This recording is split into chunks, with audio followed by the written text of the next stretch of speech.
எல்லோருக்கும் வணக்கம். நம்மள மாதிரி ரீட்டைலர்ஸ்னுடைய பயம்தான் பெரிய பெரிய ஹெட்ஜ் ஃபண்டுகளுக்கு லாபமாக அமையுது.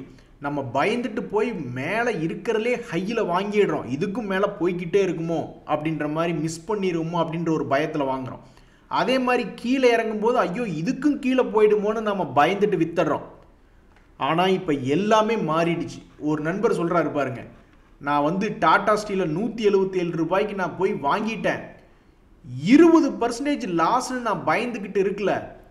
அதுக்கப்புறம் நான் தொடர்ந்து 144, 150, 120, 140 நான் ஏவரேஜே பண்ணிக்கிட்டு வந்துட்டு கடைசியில் 1% லாஸில் எஸ்கேப் ஆகிட்டேன். ஸோ முதல்ல 20% லைந்த பல ரீட்டைலர்கள்லாம் இப்போ அப்படியே கேம், எல்லாத்துக்குமே கேம் தெரிஞ்சிருச்சு. ஸோ அடுத்த ஸ்டெப் என்ன? ஸோ முதல்ல லாஸில் விற்றுக்கிட்டு இருந்தவங்க இப்போ நோ லாஸ் நோ கெயினில் பழகிட்டாங்க. இனி அடுத்த ஸ்டெப் கண்டிப்பாக இன்ஸ்டியூஷன்ஸ்க்கே டஃப் கொடுக்குற மாதிரி, அவன் 1000 சாஃப்ட்வேர் வச்சுருக்கட்டும், 1000 அனலிஸ்டில் வச்சு பண்ணியிருந்தாலும் இந்த கேமை எல்லாருமே கற்றுக்கிட்டாங்க அப்படின்னா இனி அடுத்த ஸ்டெப் லாஸை குறைக்கிறது இல்லை, இனிமேல் லாஸை குறைக்கிறது மட்டும் இல்லாமல் ப்ராஃபிட்லையும் வெளியே வர்றது தான் இனிமேல் ரீட்டைலர்னுடைய வேலை.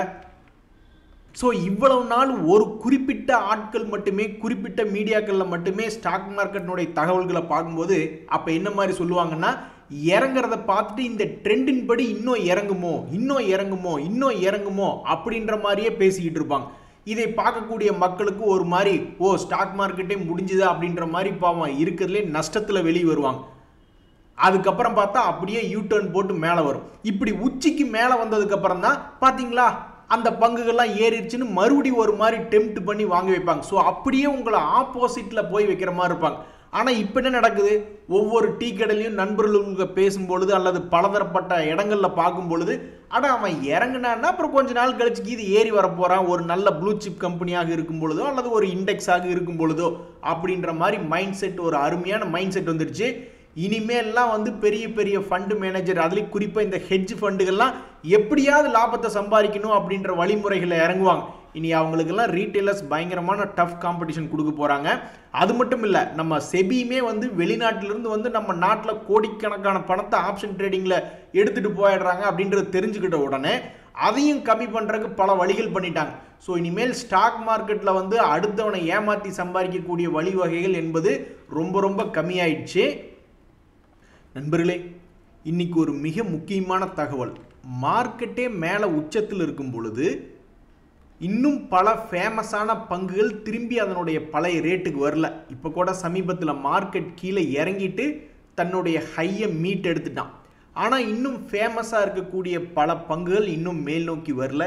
ஏன்னு தெரில. இனி இங்கிருந்து மேலே வர போகிறானா இல்லை இங்கிருந்து கீழே இறங்க போகிறானா அப்படின்றது தெரில. பட் இன்றைய மார்க்கெட்டில் இப்போதைய நிலைமையில் ஃபேமஸான பங்குகள், ஆனால் தன்னுடைய பழைய ஹையை திரும்பி வர முடியாமல் இன்னும் கொஞ்சம் தூரத்தில் இருக்கக்கூடிய சில பங்குகளினுடைய தகவல் அப்படின்னு நீங்கள் பார்த்தீங்கன்னாக்கா, முதல்ல இந்த பிஎன்பி, பஞ்சாப் நேஷனல் பேங்க் அப்படின்றது இருக்குது. இது 2.5% டிவிடெண்ட் கொடுத்து கொண்டு இருக்கக்கூடிய பங்காக இருக்குது. இந்த Punjab National Bank share price சமீபத்தினுடைய லோலிருந்து கிட்டத்தட்ட 30% என்பது ஏறி வந்துடுச்சு. இன்னும் தன்னுடைய பழைய ஹையை போய் பிடிக்கணும்னாக்கா அது இன்னும் 20% பக்கம் ஏற வேண்டியது இருக்குது. இதுவே இது 2017களில் அல்லது 2015களில் இருந்த ஹை, அந்த சமயத்தில் இருந்த ஹை வரணும்னா இன்னும் 90%க்கு மேலே ஏற வேண்டியதாக இருக்குது. நீ அவ்வளவெல்லாம் ஏற வேண்டாம் சாமி, 2024ல் வந்த ஹை வந்தினா கூட மகிழ்ச்சி, இல்லைன்னா பழையபடி கீழே திரும்பி ஒரு 80 ரூபா போனாலும் மகிழ்ச்சி, நீ நடுவில் மட்டும் உட்காராத அப்படின்ற மாதிரி பல பேர் பார்த்துக்கிட்டு இருக்காங்க. ஸோ பிஎன்பி அப்படின்ற பங்கு தற்போதைய ஹையிலிருந்து இன்னும் 22% கீழே விழுந்து கிடக்கு. மேலே போகுமா அல்லது கீழே போகுமா அப்படின்றது தெரில. அடுத்து பார்க்கக்கூடிய பங்கு அப்படின்றது என்ஹெச்பிசி. இதுவும் ஒரு 2% பக்கம் டிவிடெண்ட் கொடுக்கக்கூடிய பங்கு தான். சமீபத்தில் 25% தன்னுடைய லோலிருந்து ஏறி வந்த பங்கு இன்னும் 30% பக்கம் தன்னுடைய உச்சத்திலிருந்து தள்ளி தான் இருக்குது இந்த என்ஹெச்பிசி அப்படின்ற பங்கு. இந்த பேங்க் ஆஃப் இந்தியா அப்படின்ற பங்குமே 3% டிவிடெண்ட் கொடுக்கக்கூடிய பங்கு. அவன் இன்னும் 25% பக்கம் ஏறி தன்னுடைய பழைய ஹை அப்படின்றது பிடிக்க வேண்டியது இருக்குது. இனி அடுத்தது இவன் என்ன செய்ய போகிறான்னு தெரில. இப்போ பார்த்ததுலேயே அதிகமான டிவிடெண்ட் கொடுக்கக்கூடிய பங்கு நேஷனல் அலுமினியம். அவன் இன்னும் 30% பக்கம் தன்னுடைய ஹையை மீட் எடுக்க முடியாமல் திணறிட்டு இருக்கான். அதே மாதிரி தான் இந்த M&M ஃபினான்ஷியல் சர்வீசஸ், ஆனால் அந்த எம்என்டம்னுடைய கம்பெனி டாப் 5ல் இருந்து டாப் 2க்கெல்லாம் வந்து இந்த கடந்த சில மாதங்களில் சில தடவை அதிகமான சேல்ஸ் பண்ணி மாருதிக்கு அடுத்த இடத்தை கூட பிடிச்சது எம்என்டம். பட் இந்த ஃபினான்ஷியல் சர்வீசஸ் அப்படின்ற பங்கு எம்என்டம் குரூப் சேர்ந்த பங்கு அவனால் இன்னும் தன்னுடைய பழைய கையே போய் மீட்டெடுக்க முடியல. ஸோ அவனுமே வந்து தன்னுடைய பழைய கை போய் பிடிக்கிற மாதிரி இருந்தால் கிட்டத்தட்ட 20% என்பது ஏற வேண்டியதாக இருக்குது. இதுவும் ஒரு சுமாரான 2.25% டிவிடெண்ட் கொடுக்கக்கூடிய பங்கு. அடுத்து பார்க்கக்கூடிய இந்த ஹிந்துஸ்தான் காப்பரும் சரி, எக்ஸைட் இண்டஸ்ட்ரியும் சரி, இதுவுமே பிரபலமான பங்குகள் தான். ஆனால் மிகவும் அதிகமாக கிட்டத்தட்ட 60% எல்லாம் இந்த எக்ஸைடு திரும்பி ஏறுற மாதிரி இருந்தால் ஏறணும். அதே மாதிரி இந்த ஹிந்துஸ்தான் காப்பருமே திரும்பி தன்னுடைய பழைய கையை பிடிக்கிற மாதிரி இருந்தாக்கா 46% ஏறணும். கடைசியாக இன்னும் 2 கம்பெனிகள், பிர்லா சாஃப்ட் அப்படின்ற கம்பெனி அவனும் 1.5% அப்படின்றது கொடுக்குறான். டாடா மோட்டரும் 0.86% டிவிடெண்ட் கொடுக்கக்கூடிய பங்கு தான். இந்த பிர்லா சாஃப்ட் ஆல்மோஸ்ட் 100% திரும்பி தன்னுடைய ஹையை வந்து பிடிக்கிற மாதிரி இருந்தால் 100% ஏறி வந்தால் தான் ரொம்ப தூரம் இருப்பான் போல. கவுண்டமணி அவர்கள் சொல்கிற மாதிரி எவ்வளவு தூரத்துலேருந்து நான் துபாய் பாட்டு பாடுறேன் உனக்கு எப்படா கேட்கும் அப்படின்ற மாதிரி இந்த ஷேர் ஹோல்டர்ஸ் எல்லாம் டேய் நீ ஏறி வர்ற மாதிரி இருந்தால் 90%க்கு மேலே ஏறி வரணும், நீ எந்த காலத்தில் ஏறி வருவ அப்படின்ற மாதிரி இந்த பிர்லா சாஃப்ட் அப்படின்ற பங்கை பார்த்துக்கிட்டு இருப்பாங்க. அது 1.5% டிவிடெண்ட் கொடுத்துக்கிட்டு இருந்தாலும் அதனுடைய ப்ராஃபிட் ஏர்னிங்ஸ் க்ரோத் என்பது இதுக்கு முன்னாடி 180 கோடி 150 கோடிலாம் லாபம் பண்ணிக்கிட்டு இருந்த பங்கு அப்புறம் 122 கோடி அப்படின்னு சுமாரான ரிப்போர்ட்டை கொடுக்கறதுனால தான் பாவம் இன்னும் கீழே வந்துக்கிட்டு இருக்குது இந்த பிர்லா சாஃப்ட். எப்போ ஒரு நல்ல ரிசல்ட் கொடுக்குன்னு தெரில. டாடா மோட்டருமே எவ்வளோ பெரிய பங்கு, அவனே வந்து கிட்டத்தட்ட ஒரு 60% கிலோமீட்டர்னு நம்ம சொல்ல முடியாது, 60% பைசா ப்ரைஸ் அப்படின்ற தூரத்தில் ட்ரேட் ஆகிக்கிட்டு இருக்கு. இதுக்கு மிக முக்கியமான காரணம் என்னென்னா அவங்களுடைய பிஸ்னஸ் பிரிக்கிறாங்க அப்படின்ற ஒரு தகவல் வந்ததிலிருந்தும் அப்புறம் அந்த ட்ரம்ப் அவர்களுடைய டேரிஃப் அது சம்பந்தப்பட்ட காரணத்திலிருந்தும் ஏகப்பட்ட காரணங்கள்னால தொடர்ந்து அது இறங்கு முகமாகவே இருக்குது இந்த டாடா மோட்டார். இதுக்கு எப்போ விடிவு காலம் அப்படின்றது வர்றதுன்னு தெரியாமல் இதுவும் கிட்டத்தட்ட ஒரு 60% பக்கம் தன்னுடைய ஹையிலிருந்து தொலைவில் இருக்குது. ஸோ இப்போ பார்த்த வரைக்கும் என்ன தெரியுது அப்படின்னா அதிகமான டிவிடெண்ட் கொடுக்கக்கூடிய பங்குகள் கொஞ்சம் கொஞ்சமாக மேலே ஏறி வந்து ஒரு 20% தான் தன்னுடைய பழைய உச்சியிலிருந்து கொஞ்சம் தள்ளி இருக்கான். ஆனால் டிவிடெண்டுகள் கொஞ்சம் கம்மியாக கொடுக்கக்கூடிய பங்குகள் ஆக்சுவலாக அவனுக்கு தான் 4 கால் பாய்ச்சலில் போகணும். ஏன்னா வரக்கூடிய பணத்தை எல்லாம் டிவிடெண்டாக கொடுத்து செலவு பண்ணாமல் கம்பெனியினுடைய வளர்ச்சிக்கு தான் அவங்க உபயோகப்படுத்துகிறாங்க அப்படின்ற மாதிரி தான் தகவல் எடுத்துக்கணும். அப்படி இருக்கக்கூடிய பங்குகள் இன்னுமே ரொம்ப தூரம் தள்ளி இருக்காங்க. ஸோ தன்னுடைய பழைய ஹையை போய் பிடிக்கக்கூடிய பங்குகள் ஃபேமஸாக இருக்கக்கூடிய டிவிடெண்டு பங்குகளா அல்லது ஃபேமஸாக இருக்கக்கூடிய குரோத் கம்பெனிகளா அப்படின்றது பொறுத்திருந்து தான் பார்க்கணும். நண்பர்களே, ஒவ்வொரு பங்கும் எவ்வளவு % தள்ளி இருக்குது அப்படின்றது சில வினாடிகள் பின்னாடி போய் அது ஒவ்வொன்றிலையும் எழுதி வச்சுருக்கேன், பார்த்துக்கிடுங்க. இந்த இடத்துல எழுதுறதுக்கு டைம் இல்லை. இது இன்வெஸ்ட்மெண்ட்டா இல்லை இது ஒரு பனிஷ்மெண்ட்டா அப்படின்னே தெரியலையே அப்படின்ற மாதிரி இந்த ஓலா எலக்ட்ரிக் அப்படின்ற பங்கு ஐபிஓவாக வந்த பொழுது பல பேர்த்த காப்பாற்றி விட்டு 70 ரூபாயிலிருந்து 160 ரூபா ஒரு சான்ஸ் என்பது கொடுத்தான். மறுபடியும் ஐபிஓ விலை பக்கத்திலே வந்து விழுந்துட்டு மறுபடியும் ஒரு முறை 100 ரூபாய்ன்னு போனான். ஸோ 2 சான்ஸ் என்பது கொடுத்துருக்கான் வெளியே வர்றதுக்கு. அது வரைக்கும் அது ஒரு இன்வெஸ்ட்மெண்ட்டாக இருந்திருக்கு. அதுக்கப்புறம் பூரா பனிஷ்மெண்ட்டாக மாறிடுச்சு. அதுக்கப்புறம் மறுபடியும் அது 100 ரூபாய் ரேஞ்சிலேருந்து இறங்க ஆரம்பித்தவன் எப்படி அந்த டாடா மோட்ரு கீழே இறங்கி கிடந்து இன்னும் ஏறாமல் கோந்துக்கிட்டு இருக்கோ அதே மாதிரி இந்த ஓலா எலக்ட்ரிக் அப்படின்ற பங்குமே தொடர்ந்து கீழே இறங்கி இப்போ தான் அவனுடைய இறக்கத்தை தடுத்து நிறுத்தினான். வீழ்ச்சியை ஒரு 4 மாதமாக தடுத்து நிறுத்தி ஒரு 40க்கும் 60க்கும் இடையிலேயே அது பாட்டுக்கு ட்ரேட் ஆகிட்டு இருந்தது. ஆனால் கடந்த 15 நாட்களாக அந்த 45 ரூபாய் அப்படின்றத கூட அவனால் நிறுத்த முடியல. அப்புறம் இனி இது இன்வெஸ்ட்மெண்ட்டே கிடையாது, இது பனிஷ்மெண்ட் அப்படின்ற மாதிரி தான் நிறைய பேர் நினச்சிக்கிட்டு இருக்காங்க. இனி இவன்லாம் எப்போ மறுபடியும் 50 தாண்டானோ அப்போ தான் இதை பற்றியே நிறைய பேர் நினச்சி பார்ப்பாங்க அப்படின்ற மாதிரி வந்துட்டு இருக்காங்க. ஏன் அப்படின்னா ஒரு நண்பர் அப்படி தான் ஃபீல் பண்ணுறாரு. இந்த ஓலா 1 லேக் அப்படின்ற நான் இன்வெஸ்ட்மெண்ட் பண்ணியிருந்தேன் ஐபிஓ டைமில். அதுக்கப்புறமே இவருக்கு 2 தடவை அது வெளியே போகிறதுக்கு சான்ஸ் கொடுத்துருக்கு.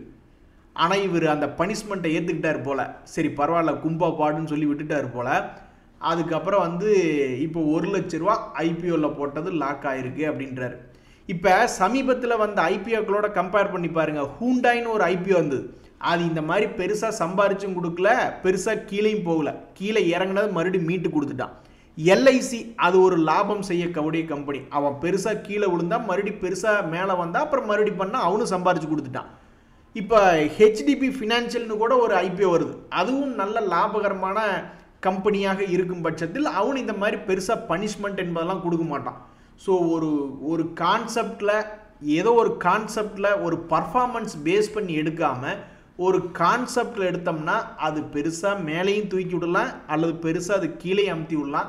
ஸோ அதில் எந்த விதமான லாஜிக் என்பதே இல்லை. ஓலா முதல்ல டாக்ஸி, அதை அந்த டாக்ஸி எடுத்து ஓட்டியிருந்தா கூட அதில் நம்மளுக்கு பணம் கிடைச்சிருக்கும். இல்லை ஓலா சீப்பான பைக் ஓட்டுக்கிட்டு இருக்கான்னு வச்சிங்களேன், அதை வாங்கி ஓட்டினா கூட நம்மளுக்கு ஏதாவது பணம் சேவிங்ஸ் அப்படின்றது இருக்கும். ஆனால் ஸ்டாக் மார்க்கெட்டில் லாபம் இல்லாத இந்த ஓலா எலக்ட்ரிக் இந்த இவர் செஞ்சிருக்கக்கூடிய இன்வெஸ்ட்மெண்ட்டை ஏதாவது மகிழ்ச்சிகரமாக மாற்றுமா, இல்லை இது தொடர்ந்து பனிஷ்மெண்ட்டாகவே வச்சுருக்குமா அப்படின்ற நிர்ணயிக்கக்கூடிய இடம் எது அப்படின்றது யாருக்கும் தெரில. ஆனால் நிறைய பேர் என்ன நினைக்கிறாங்கன்னா, இதெல்லாம் ஒரு 50 ரூபாய்க்கு மேலேயாவது ஏறி தன்னுடைய ஸ்ட்ரென்த்தை காமிச்சாதான் கொஞ்சமாவது ஸ்ட்ரென்த் இருக்குன்னு நினைப்பாங்க. இல்லைன்னா இவன் எங்கே கீழே போய் நிற்கிறான்னு யாருக்குங்க தெரியும்னு நினச்சிக்கிட்டு இருக்காங்க. நண்பர்களே, யாரோ என்னென்னமோ கண்டுபிடிக்கிறாங்க, ஆனால் இது எதை கண்டுபிடிச்சிருக்கு பாரு அப்படின்ற மாதிரி 2 கம்பெனிகள் இன்னைக்கு ப்ளூ அப்படின்னு பெயர் கொண்ட கம்பெனிகள், ப்ளூ டார்ட் அப்படின்னு ஒரு கம்பெனிகள், ப்ளூ ஸ்டார் அப்படின்ற ஒரு கம்பெனிகள், ரெண்டுமே இன்னைக்கு ஒன்று 3% ஏறி இருக்கு, இன்னொன்று 7% ஏறி இருக்கு. ஆக மொத்தம் ப்ளூ என்ற பெயர் கொண்ட 2 கம்பெனிகள் இன்னைக்கு ஸ்டாக் மார்க்கெட்டில் தன்னுடைய ஷேர் ஹோல்டர்களை மகிழ்ச்சிகரமாக வச்சிருக்கு. இந்த 2 பங்குகளுக்கு இன்னும் ஒரு ஒற்றுமை என்ன அப்படின்னா, இந்த 2 பங்குகளுமே 52 வீக் லோலிருந்து 52 வீக் ஹை வர முடியாமல் ஒரு மாதிரி தடுமாறி கொண்டு இருக்கின்றன. எப்போ சந்தோஷத்தை கொடுப்பா அப்படின்றது தெரில. ஸோ ப்ளூ டார்ட் அப்படின்ற பங்குமே இன்னும் 52 வீக் லோவில் தான் ஓடிக்கிட்டு இருக்கு. ஸோ இந்த கம்பெனிகளினுடைய அடுத்த குவார்ட்டர்லி ரிசல்ட் ஏதாவது இந்த கம்பெனியினுடைய விலைகளை காப்பாற்றி விடுமா அப்படின்ற மாதிரி பார்த்துக்கிட்டு இருக்காங்க. காப்பாற்றி விட்டுச்சுன்னா ரொம்ப சந்தோஷம் அப்படின்ற மனநிலைமையில் தான் பல ஷேர் ஹோல்டர்ஸ் இருக்காங்க. நண்பர்களே, இந்த சமயத்தில் நெஞ்சில் பால் வாத்திங்க மார்க்கெட். நல்ல வேலை இன்னைக்கு ஒரு 200 பாயிண்ட் கீழே இறங்கி கும்பா பாடி விட்டுருவீங்களோன்னு பயந்துக்கிட்டே இருந்தோம்.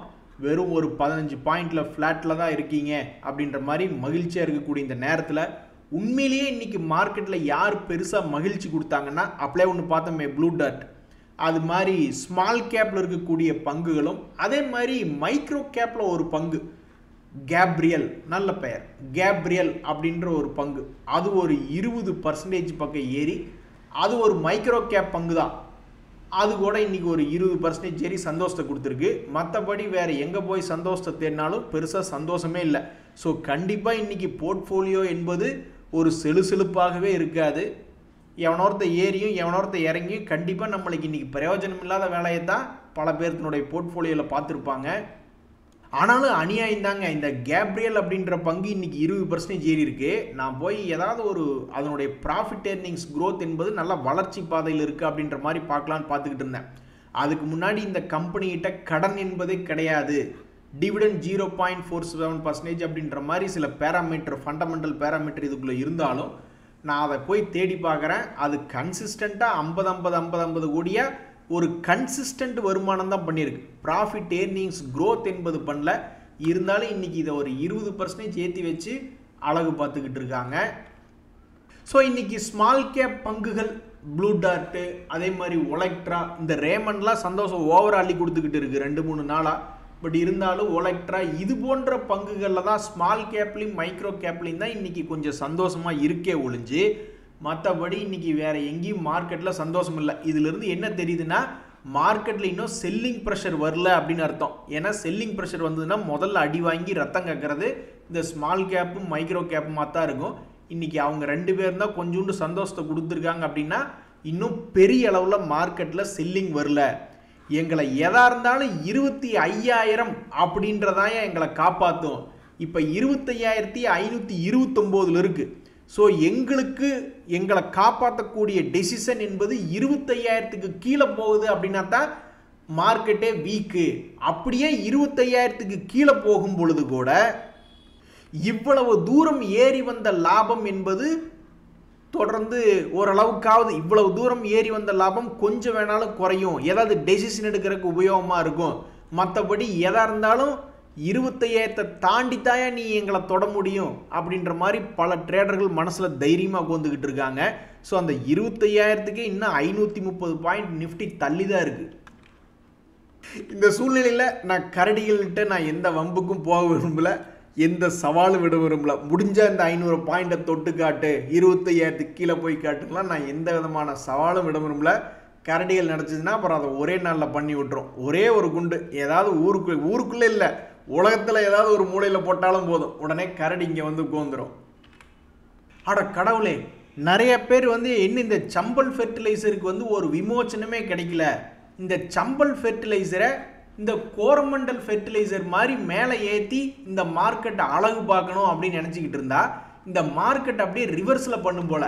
இந்த சம்பல் ஃபெர்டிலைசர் வச்சுட்டு எப்படி பல பேர் நொந்து போயிருக்காங்களோ அந்த மாதிரி நான் மாற்றி பண்ணவா அப்படின்ற மாதிரி வேண்டுதலை தப்பாக புரிஞ்சுக்கிட்டு நேற்று தான் நல்லா இருந்தது இந்த கோரமண்டல். இன்னைக்கு என்னடானாக்கா 7% இறக்கி விட்டாங்க. என்னடா மந்திரத்தை மாற்றி போட்ட மாதிரி ஆகிப்போச்சு. அட கடவுளே, பூவோட சேர்ந்து நாரும் மணக்கும் அப்படின்ற மாதிரி பார்த்தாக்கா ஒரு நல்ல கண்ணுக்குட்டி எருமையோடு சேர்ந்து சேத்துக்குள்ளே இறங்கின மாதிரி ஆகிப்போச்சு. நன்றி, வணக்கம்.